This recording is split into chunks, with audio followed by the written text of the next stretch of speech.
Yeah. are very strong and very small. Yeah. And then you have the humidity inside the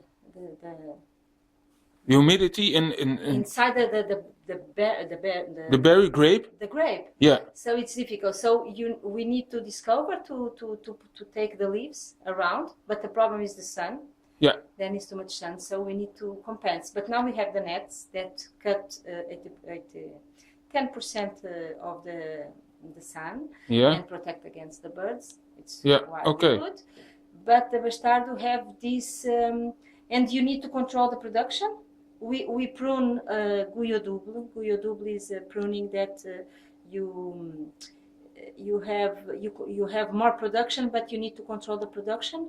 You take it out because otherwise you have too much and you don't have the good taste. Exactly. Okay. And we don't irrigate the vines. Also. Okay. So our vines are not irrigated, so the concentration in the berries is fantastic. Okay. Perfect. Okay.